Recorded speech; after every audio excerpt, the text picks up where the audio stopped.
Hi, I'm Brian. Hi, I'm Merisa. And this is Human Coupling, the show about what it means to be human and being a couple.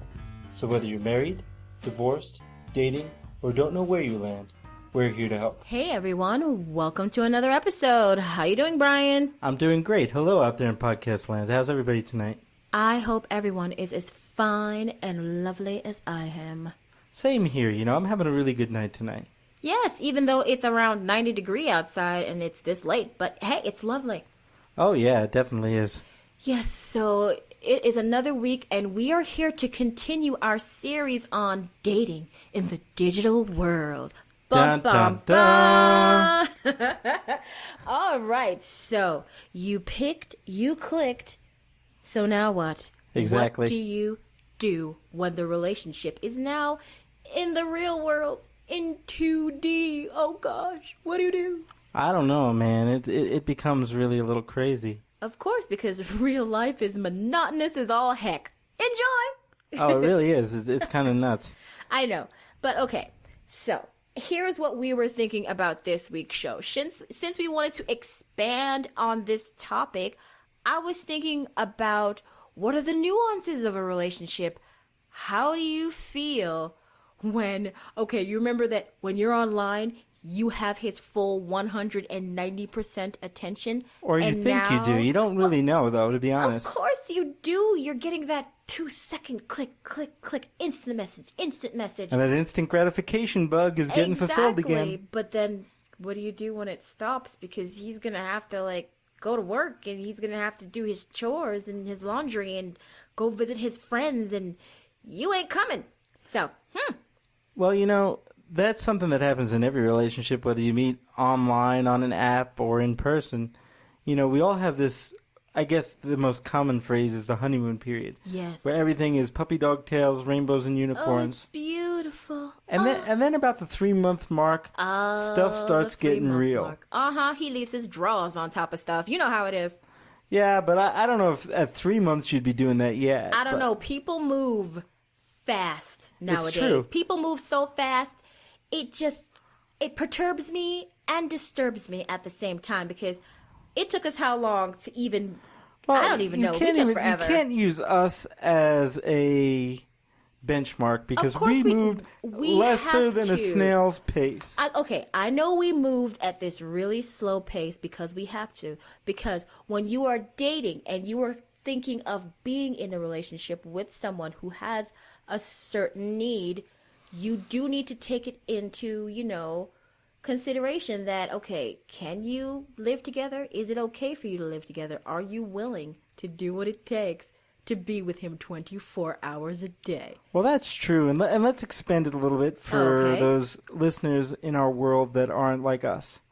But the truth of the matter is there's really no difference between a disability and an able-bodied relationship. There's just a couple of added dimensions. Exactly, but they're just right in front of your face and you can see them, which I'm happy. Transparency is the bomb. I am happy that I know what the hell is wrong with him. I didn't even have to guess. It was great. Hey lady. It was wonderful. No. That goes two ways. You know that, right? You know I'm crazy. It's okay. Oh, I know you're crazy. She's absolutely insane. I didn't say I was perfect. I just said I was cute. I've actually broken her of some of those habits. Let me tell you how insane she is, folks. Whatever. If you're sitting, now where we sit in our house, when we sit, she sits on the couch, I sit in the recliner, and there's a nice little table next to us where we keep the remote controls and a couple of other things. If the remote controls are in an exact line right away, she goes insane. So you know what I do? Whatever. No. You know what I do? I mess it up on purpose. I know just you to drive her crazy. You are a total jerk sometimes. It's fine. I know exactly what you're doing, and don't worry, I get back at you too. Oh, she does. Of course I do. Especially during certain times of the month.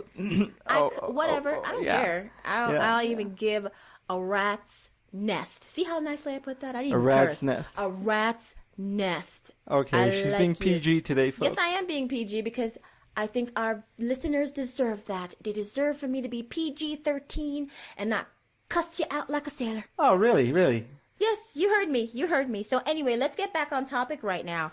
Let's talk about Well, hang on. what? This is actually demonstrating what our topic is about here. Okay, I know You it's notice that. demonstrating it, but shouldn't we keep on point, my darling? We are. But okay, I'll let you do the more formal way of doing Because things. formal is good. You like formal, okay? Structure is necessary, folks. Whatever. Gosh. So, how do you keep the relationship going offline? What do you think are the most important things to have that become a reality? Is that what you want? There's another question that you should be asking yourself first. What do you think? Well, how do you keep it going? I Yes, how do you think. keep it going?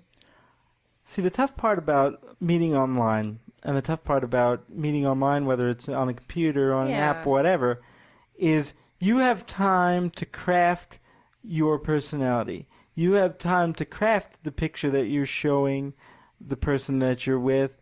You have time to think about your answers.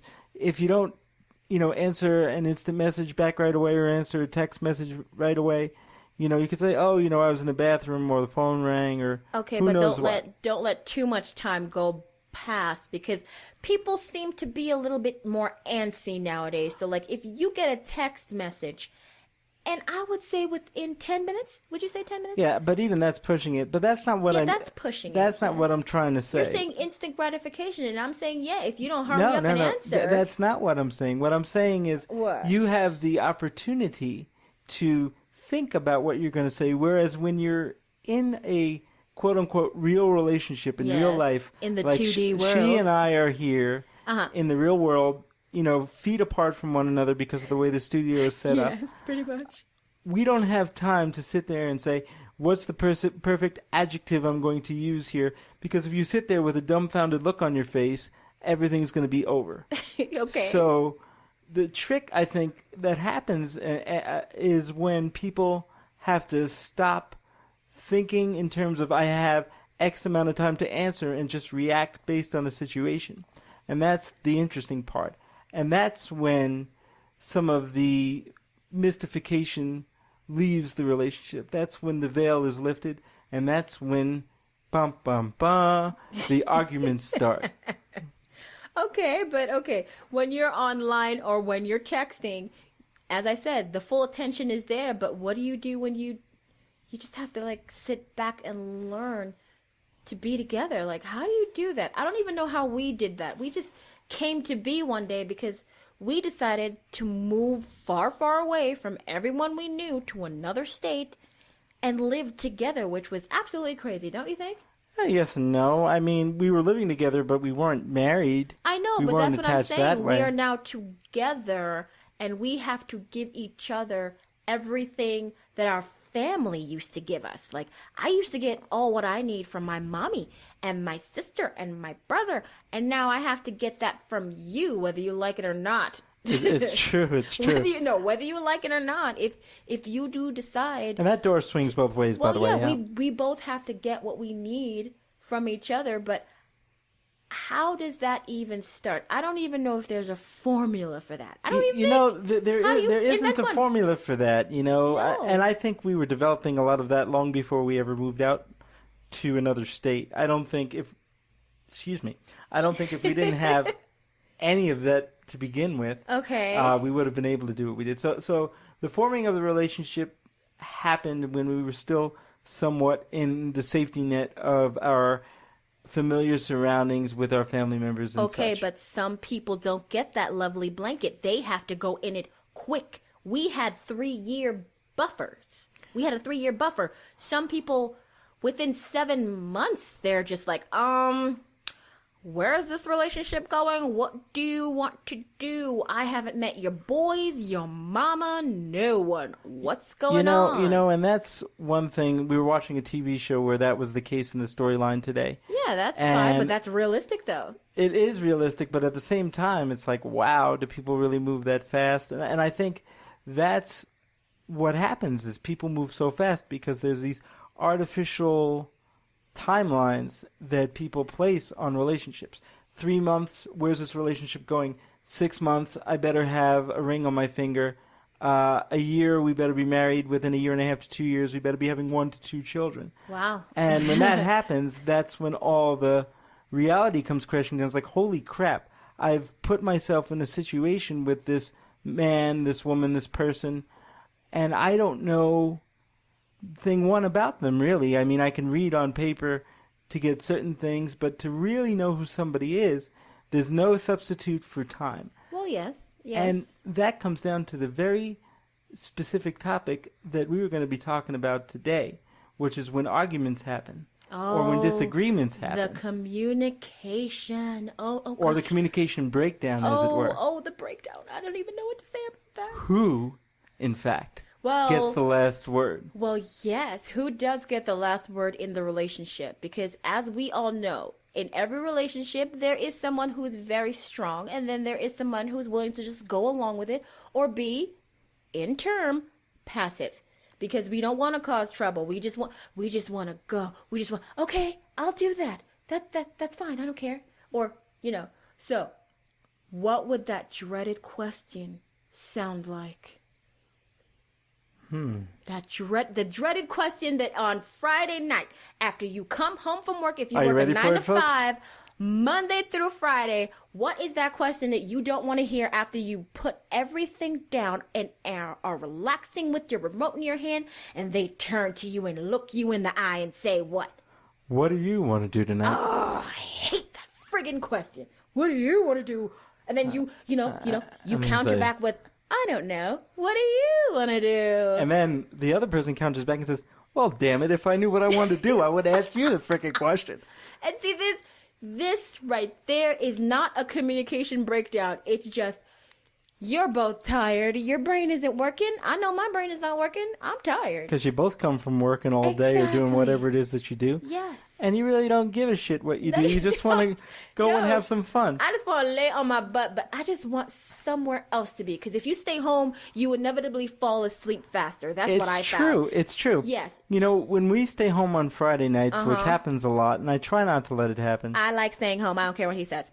Is because there's nothing to do, and she wants to stay home, but then we fall asleep by 8:30, 9 o'clock. We're both snoring on the couch. That's just what happens. Your brain is not doing anything, so yes, you're gonna fall asleep. It's not your fault, right? It's just you're tired. Come on. So then, inevitably, the "what do you want to do tonight" question causes two separate but equal conundrums. Oh Lord. Okay. One is you have to think about, if I am going to go out there and brave the big bad world. And open your wallet. Well, not only open the wallet. I don't personally care about opening the wallet. But people have budgets, and sometimes I don't feel like I should step over the boundary of my budget. I don't care. You're going off on a tangent here. What I'm trying to say is, okay, go ahead. You have to realize, I got to go out there and I got to deal with other people. Yes. And I got to deal with people that are drinking, and people that are partying, of course, and people that smoke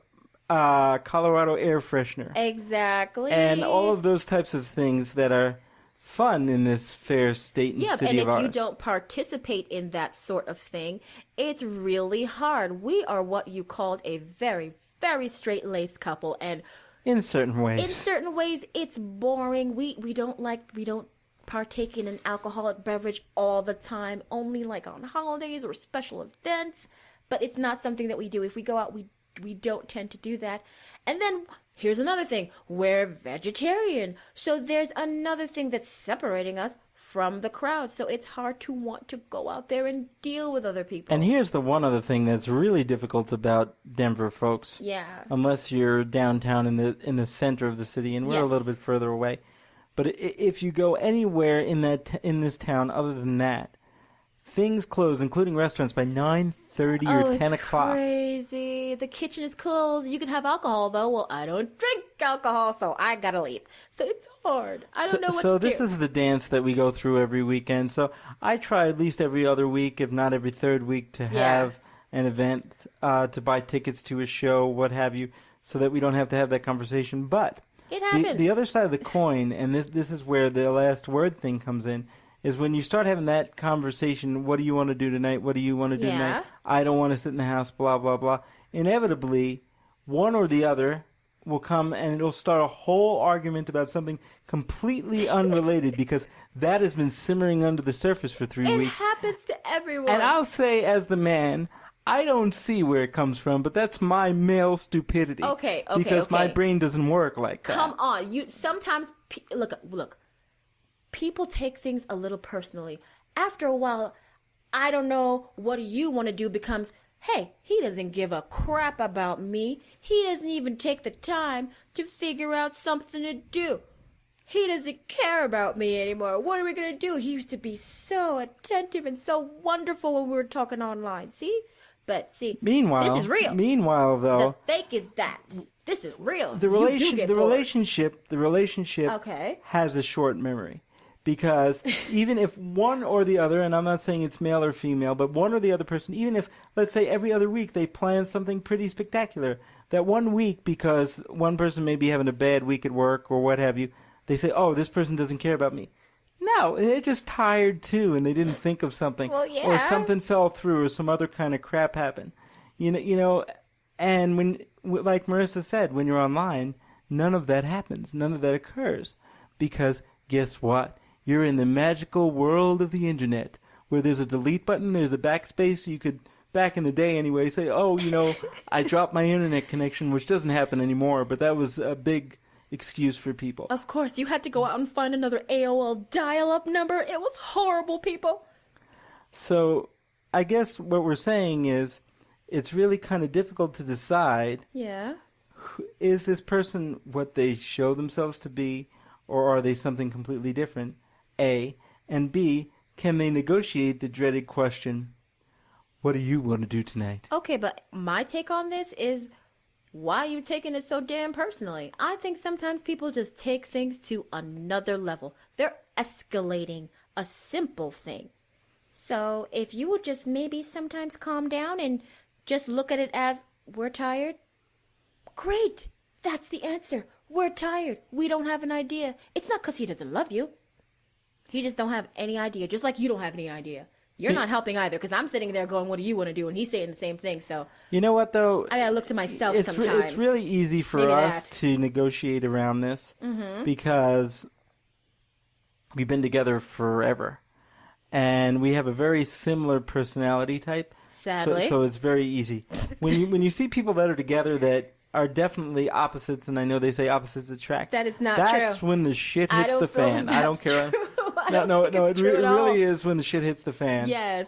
And the instant gratification culture that we're in, and the ultra hypersensitive culture that we're in Yes. these days, in the United States anyway, for those of you who are listening outside the United States, makes everything so much more amplified. Yeah. And that's the problem, man. You just How gotta do you chill. read context in words? Context gets so lost when you type it. You really do. You don't hear those little inflections in my sarcastic little remark. No, you're just reading it. You know, don't get me. and sometimes, just like that question, what do you want to do tonight? Yeah. The biggest thing that can cause conflict, and I'm guilty of it, believe me, I'm guilty of it, is one big word. Really? Shut up. Really? That's the answer. Really? That's his, oh, hell no. You know, and then as a guy, and I'm going to speak for all the men out there in podcast land, Fine, the whatever. heterosexual men, I can't speak for otherwise identified men, but I can speak for heterosexual men. We have a tendency to put our foot in our mouths, especially when our Always? female partners are a little bit more emotional. And we'll go, really? And then they'll flip out. But what they don't realize is they have been pushing your buttons for days, and you finally just snap. Just snap a little bit. But when you snap, it's the worst thing that can happen. So please, gentlemen, heed my advice. Keep that really in your head. It's going to help you out in the long run. Whatever. Believe me. Believe me when I tell you that. It's going to help you in the long run. Okay. So here's my question to you, since you're playing devil's advocate and trying to help these young gentlemen out. How do we make an effort to be better at the relationship? What do you mean, women or just in general? I mean, in general, how do we as a couple make an effort to be better at this relationship? Because we do get lost in our everyday lives. I know I do. I get lost, and I do make an an excuse and say, you know what, I'm tired, I've been doing this, I've been doing X, Y, and Z. You should thank me for being so good and being in that kitchen and cooking you dinner. You know, I just get so lost in my everyday life that I forget about the relationship. Well, you know, for people like us who've been together for a long time. Yes, 13 years. Almost 13 years. It's going to be 13 years coming up. Aren't Yeah. you happy? Yeah. Aren't you happy? Oh, I am happy. I'm very happy. Yeah, he is happy. But, you know, for people like us who've been together a long time, and I'm Yes. sure those of you out there in podcast land who've been together way longer than us may have a different view, but I can only speak for myself.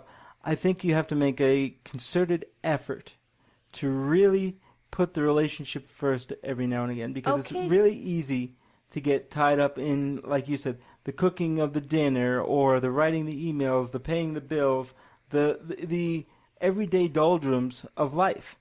And you forget that it's important to just remember what it was like when you were young, horny, sitting on the couch eating Chinese food and screwing like rabbits. Yes. And I'm not saying you got to be that again, but you have to try to remember some semblance of No, that. you're never going to get back to that unless you're going to get to that 23-year-old self again that you were or something. I don't know. Right. And then when you talk about what we're talking about tonight, which is when you come offline and you get into the real life or when dating gets real, you have to make, again, a concerted effort to truly get to know the person this time. It's not rekindling the romance, but in fact, it's starting the romance. Really paying attention to the person. Like even something as simple as, wow, he really likes to watch Sports Center on Monday nights. He really enjoys that. So maybe I'll watch it even though I'm not into sports. That'll give us some kind of common ground to start talking. All right. So I'll there's sit something through that it. they like. Exactly. You sit through it with a magazine on your lap. That's what I do. Or, fellas, you can sit through an episode of Cupcake Wars. It's okay. I know it's you don't lovely. really care about that or Say Yes to the Dress or any one of those other reality shows that aren't paying me to plug them. But you're doing it for the relationship. Remember that. You can do it. So it's not about winning. Okay, this is one of the final things that I want to talk about tonight. Okay. It's not about who gets the last word No, because there because is there's no winning. winner. There is no loser. There's No. just the relationship. Uh-huh. And if you think of the relationships in terms of winning and losing and who's right and who's wrong, then you're missing the point. Yes, you are. There is none of that. Yes. In therapeutic circles, we talk about communication. Okay? But communication is a two-way street. It's not about being right or being wrong. It's about the helpfulness of the two individuals involved and the helpfulness of the relationship as a whole. When you think of a relationship, you have to think of one person, the other person, and then the relationship as an included, not really a separate, but an included entity. So there's really three beings in your relationship. One person, the other person, and then the being of the relationship. And everything that you do when you're together should be for the betterment of said relationship. Exactly. It can either strengthen it or weaken it because you know we all do some silly things that we didn't think was a big deal. But it is a big deal because I saw that and I'm going to use that later. Remember that. And that's the thing, too. Keeping a mental tally Hey. and using things for It revenge. happens. We are human and we have flaws. And yes, I will bring up what you did 4 months ago. Okay, but, you know, there's one final thing I want to say that you should Okay. never, ever, ever use. And this is, you see it on TV all the time. You see all those types of things all the time. Never, ever, ever use sex as a weapon Yes. or as a don't do bargaining that. chip. And never go to sleep angry. Yes. Even Never. if you don't like him and you don't want to be next to him and you don't want to talk to him right now, you must say, good night, I love you, and move on. Because it'll help. Trust me. And with that piece of sage advice, folks, Yeah. I have to say, that's all we're going to talk about for this episode tonight. So, bye-bye now. Hey out there in podcast land, it's Brian from The Couple.